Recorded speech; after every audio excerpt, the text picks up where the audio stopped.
On a scale of 1 to 10, how are we feeling? There's no energy. It has to be a 10 with both hands. 1 to 10, how are we feeling? This side is feeling 0. Okay, so happy to be here with you all today. And the theme that we are working with is a better model. So we are also talking about resilience and reinvention, which is actually a core value that we live with in my organization, resilience. We believe that we all have potential to actually go through any type of challenge without really feeling like I'm failing. And every single time you feel like you're failing, there's more that you can also do to actually get back up. So that's the core thing that I believe in when I see the word resilience, and even what I'm so excited to share my story today, which is a ton of the resilience over the course of the time. So I'll be partially reading most of the first part of my story, and I do hope it's going to be very exciting.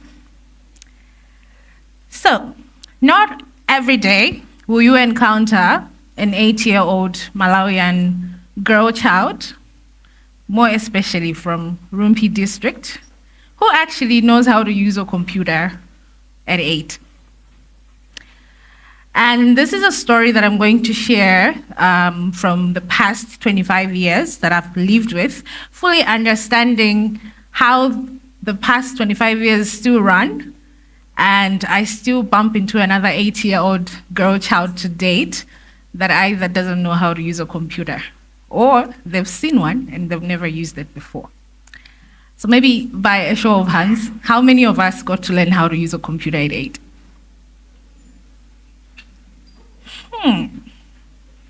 There's one, couple of hands, not all of us. But that's the dire state of Malawi, and we'll all agree with that. We are in 2024, and you still bump into a girl child in primary school that doesn't know how to use a computer, or they've never even seen one. So, such a bright and clever student, I would always grasp position 1, or 2 or 3, especially in my primary school, until when I went to Marymount Secondary School. And in about Form 2, Form 3, I realized I feel like I'm so overwhelmed. And what is this? I think primary was even better. I would get position 1 and everything was not hard. But at this point, I felt super overwhelmed and I found school very challenging. My parents were like, but you're not working hard. And they wouldn't understand the fact that I feel like the environment I'm in, being a boarding school, is very different from the school I would come from home and still have the luxury of seeing my parents or some of my friends from home, and not really feel like I have a ton of new people I have to adapt to. I have a ton of new teachers I also have to adapt to, and everything is not very easy. And guess what? For the first time, I was on number 40. This was a class of about 70 students, and I did engage in everything that was required of me in this school, whether it's group discussions or anything, and everyone was just like, how do you get from top 3 to top 40 of the class? And regardless of all the work and effort, I felt like I failed, and I was still shocked. And guess what? On top of the overwhelming feeling that I had, now I failed. And I also kept that feeling that I'm a failure. Then in my Form 4, I did do well, but it was not the result that neither me or my parents expected. And it was definitely not top 10. It was also definitely not top 20. But it was a good result still.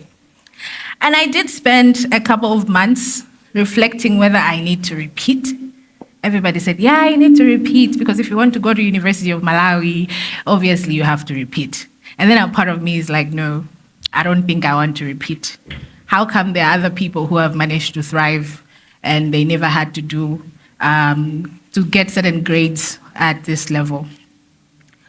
So I did spend a lot of time applying to different other schools, unlike University of Malawi. I was selected to the University of Livingstonia. At that point, it was for me to study education. And I kind of felt like, why am I going to study education? I want to do business or something. And this is not exactly what I want to study in my life. So I did refuse going there as much as I was selected. And I took a very long journey, unlike just going to get a degree. I went to the Malawi Institute of Journalism. I started with a certificate of journalism that I did. But before I actually got it, I actually failed one class, which was now like, okay, why am I actually failing the whole time? And why did I have to fail actually the class that I felt like was my favorite of them all? But this time around, I actually faced that failure. And I was like, let me just go and repeat the class. And I actually got a distinction the second time. So in about 3 years later, I then went to Polytechnic then, now it's MUBAS. And I attended the Continuing Center of Education, knowing that I had failed to get an interest level to get into the business school. But I went to study public relations and personnel administration, which actually became a topic that I fell in love with. I felt very closer to engaging with people, and it's something that made me realize at that point that whatever I want to do with my career, I would want to actually work with people somehow. And I had not really fully understood in what way, but it just made sense. And in 2010, I managed to actually thrive for the first time because I started working at 18. And my first job was a call center official at TNM. It was very weird because that was the very first interview I took. And for the first time, I did not have to do it twice. I just went through. And during that year, I was actually the star performer in our department for having actually thrived in my role as a call center official. There were really strict targets. Every day you have to wake up in the morning, go and respond 300 calls. That's speaking to 300 people from across Malawi. Not very easy, but it worked out. But now, that job felt like it was not very challenging for me. And I always felt like there's more I can do beyond this, because every day I get to work and respond to 300 calls. Obviously, all of you would get tired. But shockingly, there's still friends of mine right now that some of them are still doing that job. I don't know how they do it. It's just very weird. Yeah, so I did that job for about 4 years, and I started getting tired. And I was like, no, I think I need to change my job. And then I applied to First Capital Bank. Then it was First Merchant Bank. Having gotten that job, it was actually a lesser position to what I was coming from. So I went to start as a bank clerk. Obviously, that's more positions, that's an entry job into the bank. And I was working as a bank teller at the Blantyre branch during that time. Lucky enough, despite the fact that I did not like that job, I still learned a lot of discipline, because there's a difference between working with a company like TNM. It's very flexible. You can go to work dressed anyhow. But now you have to go to the bank. You're always suited up. You can't go with arms showing up.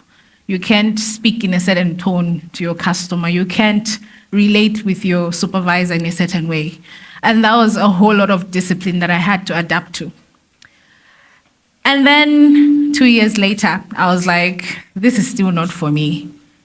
So at this point, either I am stuck here or I have to figure out what I have to do.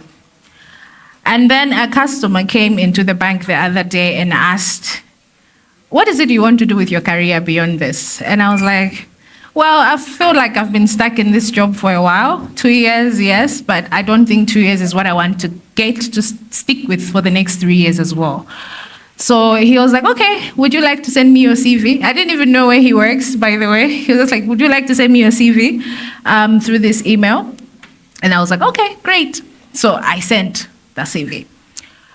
And 2 days later, I get a call from FDH Bank, and they're like, oh, we're inviting you for an interview for a role as our operations executive. And I was like, but I didn't apply for that job.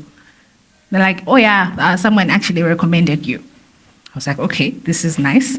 Probably my exit from the job that I felt like, okay, I'm stuck at this point. So that was 2015, and for the first time, I actually had a job also that I kind of felt like, yeah, it's giving me good vibes. I feel like I'm in a much higher role than the one that I was before. And then furthermore, then FDH bought Malawi Savings Bank, and then came the terrible time.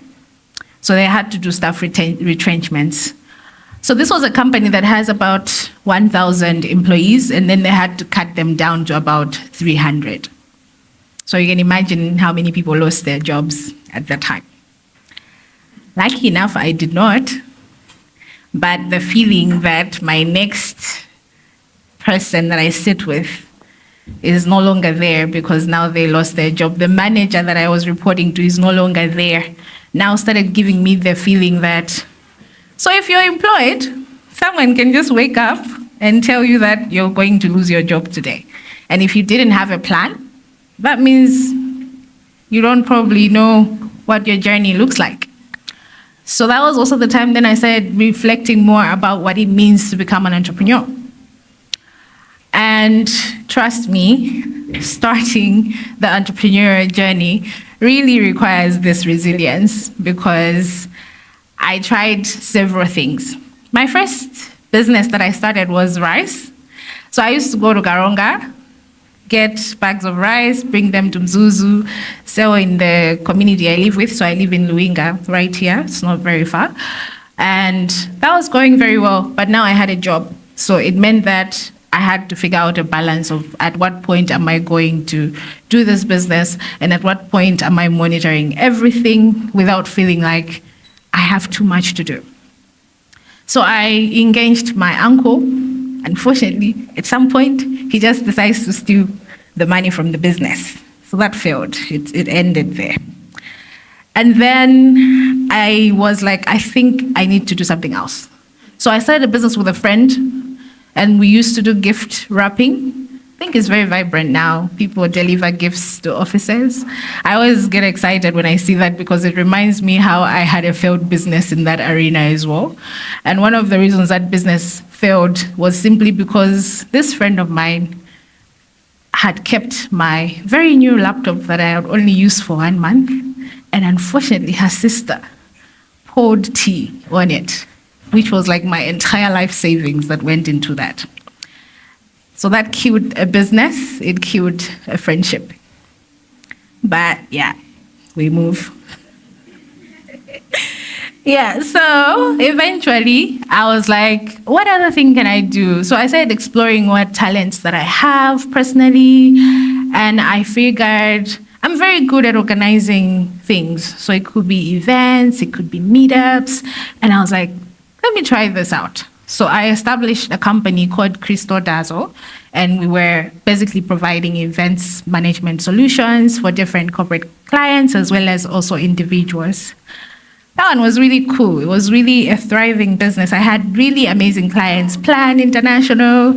I had a few banks, and everything was really going so well. But then again, I still had a job. So that whole balance of I have a job, I have a business was not fully working well. And then the job now was also challenging because we were a limited team of staff members after the retrenchment. So that meant working odd hours, sometimes getting home at 12.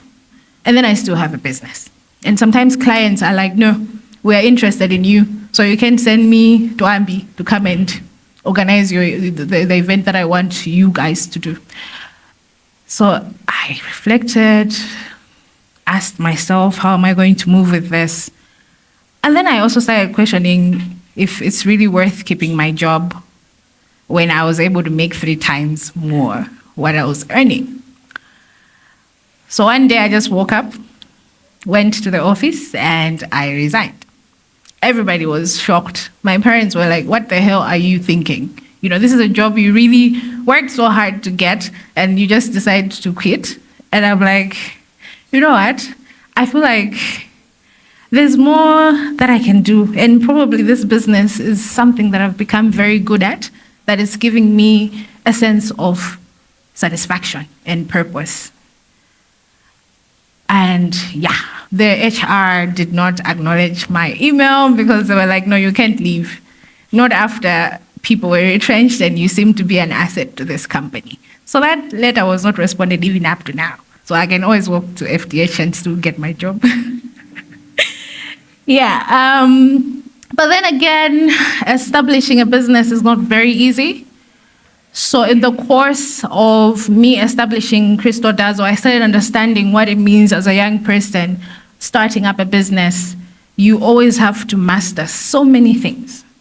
And this is not something that you learn whilst in school. This is probably not something that you're going to learn whilst you're probably working. Maybe you could gain a few things, but most of the things are very surprising at the point that you're going to actually do it yourself. I figured I'm going to actually need an office space. Going to ask every landlord and the kind of money I make, I'm like, okay, why do I have to get an office space at 300,000 when my business will probably end up just throwing all that money for rent? So the next thing I'm like, okay, other people are requesting for me to send them financial reports. I've never been an accountant. I don't even have an accountant on my team. So how is this going to work?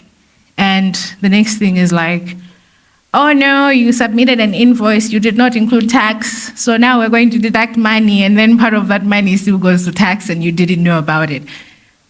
So yeah, so many things. So I realized, okay, I know I left my job, I wanted to do this, but probably there's so much I should have learned that is now giving me challenges. So I had a friend of mine who also had a startup company, but also had the office space. So I would eventually share the office with him whilst I was also figuring out how to make sure the business was up and running. And whilst there, I figured so many of our friends used to pop by that run businesses and start complaining, you know, this thing happened with my client, and then now I have to wait this long, they haven't paid me. I don't even know how I'm going to survive at home. And then there's like a pool of us. So we started building a community. All of us would just be there complaining about how the business landscape looks like. And then I started getting an idea like, okay, so when all of us as young people have issues like this, where do we go to take these problems? Or maybe who gets to support us and provides us advice on how you move from this to the next level? Unfortunately, there was no one at the time. So then I started researching, and lucky enough, I was volunteering as well with an organization called Youth Empowerment Network. So we would eventually organize small trainings for students, we would do career talks in schools, and it still gave me a picture of what most young people in Malawi do not know. And they need to know, and someone has to do that role in making sure that people are aware of things. So in my research, then I figured I bumped into what we call enterprise support organizations. In short, it's called ESOs. And then I built that interest, like, okay, so in Malawi, who are the people that are running these things? Lucky enough, there was M-Hub in Liway. We've heard of it. Yeah. Then there was Zuka Africa and Blantyre. So they do run Blantyre Hub, as well as Limbi Hub. They've also grown to other districts to date. But then you come to Mzuzu, there was nothing like that. So I was like, yeah, probably this is an opportunity I can bring, not just for me, but for the community. And who knows, it might actually become a national intervention that actually reaches out to so many people. So, as you can see, my story is not the most perfect, and probably there's a lot that I haven't mentioned, but an experience with failure, an experience with me building resilience for myself is what actually birthed what we call the Mzuzu E-Hub now. And this is why we have people like Dari coming here to hype me, and they're like, oh yeah, there's Wangiwe, she's the CEO from Mzuzu E-Hub. But it has not been something very easy. And Mzuzu E-Hub basically works to provide capacity building, linkages, networks, and support for emerging entrepreneurs, but also provide equitable opportunities for young men and women, as well as children, to be able to become self-reliant either through employment, and that means also providing adequate skills and knowledge for them to navigate the job market in Malawi. And eventually, as I speak to date, we've actually supported more than 500 emerging entrepreneurs by providing them incubation support, and at least 72% of them are still operational businesses that are contributing to at least 580 jobs created over the course of the time. And we've also trained 1,377 children, young men and women in digital skills. So you do remember that 8-year-old child? Yeah. So my concept is just that I want you to connect to the fact that at the level we all are, we don't forget where we come from. And we can give back to our communities as long as we're learning from our experiences and connecting them to the present as well as the future. And having seen what has worked with Mzuzu E-Hub, I have also been surrounded by an amazing team. Currently, we have a team of 16 that's very dynamic and dedicated to the cause because they're very passionate about what we do. And it really gives me a sense of happiness that it's not just me that understands that there are problems in our lives that we have to resolve, but in the course of that, it's not going to be very easy. So we all have to work as a team. We have to collaborate if we want to get meaningful impact. So now, there's a quote that I want to share. Failure is simply the opportunity to begin again, this time more intelligently. And this quote was written by Henry Ford, the one who created the cars that we see, the fancy Ford Rangers and all that. And now, as we come to the present, I always encourage fellow young men and women that as you're still in uni, as you're still in secondary level, whatever challenges you're encountering, make sure you're figuring out at that stage that I am a part of a community, I belong to a community, and I should never forget the community that I come from, because we're the people that are going to actually provide solutions for these communities. Sometimes we always hear things like, the government is not doing this. Yeah, they're not. But what are you doing about it? How are you demonstrating resilience, even in the current terrible economic situation that Malawi has, to make sure the challenge that we hear every day that there's no forex, and the solution is that we need to produce more or manufacture more? What's your plan? Because it's not going to be about you alone. It's going to be about you, the children you might have in future, as well as the community that you belong to. So it's a question you always have to move with as of now. Lesser complaints, more action. If you're an action person, you fully understand that everything is never easy. But if it's never easy, always make sure you're surrounded with people that continue to inspire you, that continue to encourage you in the journey that you opt to take. And this is not just about being an entrepreneur. Even in the workplace, things are never easy. Don't allow anyone even lie to you if you're not yet employed, that no, it's easy to get a job and you stick in that job. There is what we call office politics. Someone is going to wake up at one point and want to make life very difficult for you. So what are you doing to prepare your mind to make sure that you're going to fight those societal pressures, the office politics, and especially if you're a young woman like the young women that we all have here, you even experience a lot of stereotypes. You might want to become a software developer. ICT is not an easy sector to penetrate. There's still lesser women. Sometimes you still hear the fact that, oh, but how did you get to do tech as a woman? And then it's like, okay, why would you ask me that? I thought this was for everybody, you know? So those are some of the stereotypes you might still encounter. And someone might just be there and discourage you. Did you say you want to start a business? But business is hard. It's not going to work for you to work in that space. Trust me, this year, I felt like that after achieving so many things. I kind of started feeling like, but do I have to do more? And if it's that more, what more can I do? But are people not going to question why I'm doing more? Just because of the experience that I initially had when I was setting up this company. I went to Nigeria for a leadership program, and there was a very interesting lady that came to speak to us.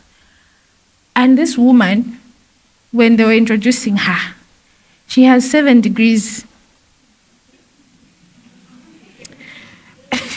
She has 5 companies, and she has a consulting firm that actually consults for AU, UNDP, and all these companies. And she has a family. Then she has herself. And here I was thinking that if I do more, what's someone else going to think? And that really inspired me. And I was like, this year, I just established a new company. It's my second company. It's called Liway. Liway means rock or stone. And a stone symbolizes strength, which is one of the core things that relates a lot with resilience, because you must have a strong mind, you must have a strong posture, and a strong hold in everything that you do. And in this business, I started it with adequate wisdom, knowing that there's so much I've accumulated in the past 7 years running Mzuzu E-Hub that I feel like I would even do 10 times better in this new sphere. So don't allow anyone make you feel like you can't do more. At this stage, plan to be that lady or whoever that has those 7 degrees, and it's very okay. No matter whatever challenge you face, make sure you're not just thinking I'm going to get employed and it's enough. Have the job, have the business or businesses, and it's very okay. But the key thing, like I said, always have people surrounding you that are not bringing you down or making you feel lesser of yourselves, or even trashing whatever ideas that you're coming up with. Because in that sense, there's a lot of sense of community that will make you stronger. I don't think most of my friends that I had are still my friends as of now. And one of the reasons is just because none of them thought whatever I was doing made sense. There was even a time my mom went to, I laugh about this with her, so when you meet her, it's not something that probably we can make fun of and it's funny, but it's still funny anyway, because at some point when I had just quit my job at FDH, she brought me church elders to pray for me. And it was more like, I think my daughter, there's something wrong with her. There's no way she leaves her job and says she's just going to set up a company that none of us even know whether it's going to work or not. And then I was like, this is my mom. You're supposed to understand that what I want to do is going to thrive at some point. But it wasn't in her head at that time. But now you see her even standing next to me and she's going to brag about me like no man's business. Yeah, so eventually you also have to fight against the odds. It's the people closest to you that might also bring you problems that you might have to build this resilience for, because if they don't listen to what your dreams are, it means they're the point of failure that you have. They're the point of, probably I can't do this that you have. So sometimes forget your family. Go to people that will understand you better and engage with those ones. I've always had a pool of mentors.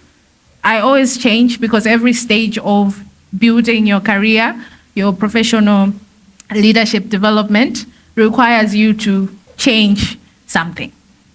So it's not the same mentor you can start with today that you're going to have in 2030. No. You realize that in 2030, the problem maybe I'm dealing with is the fact that maybe now we make more money, so now I don't know how to manage this money. Or you're dealing with the fact that I'm struggling with work-life balance because initially I had one thing, but now I have 10 things. And then there's my child, there's who. It's not very easy. I I always feel funny when some of the people on my team are always like, how do you manage to do all this? And then you have a son, and then you have school that's popping up, you have this. I'm like, at this point, I also feel like I'm on autopilot. So whatever works, works. What doesn't work just doesn't work. And the cool thing I also learned is sometimes you can't achieve work-life balance in your life. You can't, because make your work part of your life. That's the rule. So make that job part of your life. Live with it. It should be your lifestyle. There's not a single day that I'm like, I'm going to be on leave. Because if I go and leave, someone from work still calls me. And they're like, oh no, there was this thing that's needed. So you can imagine if I was not resilient enough, I would literally say, you know what, don't involve me, I'm not on leave. But at this point, I'm always compassionate, and I understand that if I don't respond to this person, probably something won't go well. So this reinvention context is basically the fact that life evolves, and you must evolve with it. Every situation you get into, you must adapt to that situation. Again, even in challenging times, you adapt.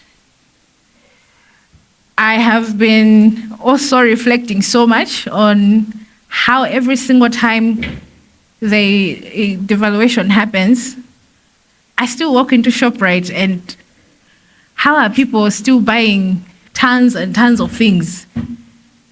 And yet we are complaining that things have gotten expensive. You know why? They adapt. Because if your budget in a month was 100,000, there's been devaluation. You already know my budget is 200,000. And if I don't adapt, these things I buy are not going to be enough. There might be experiences as well that sometimes will shock you. I remember there was a student that walked on my house the other day, and she tells me, I'm looking for a job. So I'm like, the job that I currently need is a nanny to take care of my child. And you say you're a student. How are we going to do that? This girl clung to me like crazy. That's literally how bad things might be if you see how our economy operates.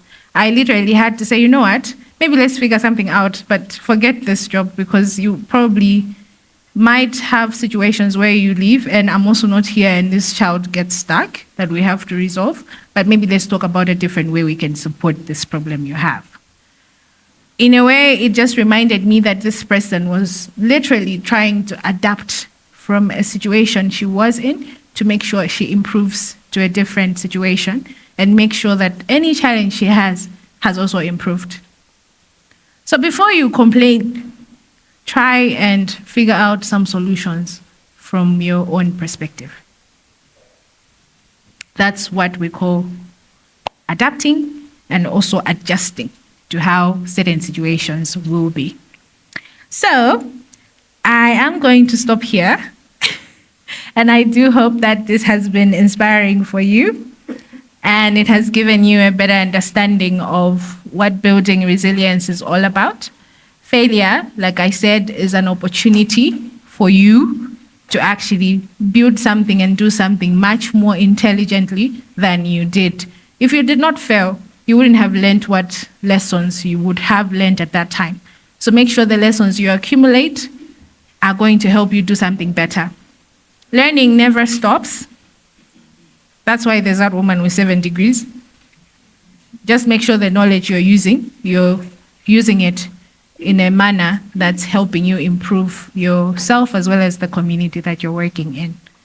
So I am always happy to engage further beyond today. So in case you would love to maybe hear something that I haven't shared today, because I know my story is like a whole 33 years old of life to date, I'll be very much happy to host you at our office at any point. Thank you.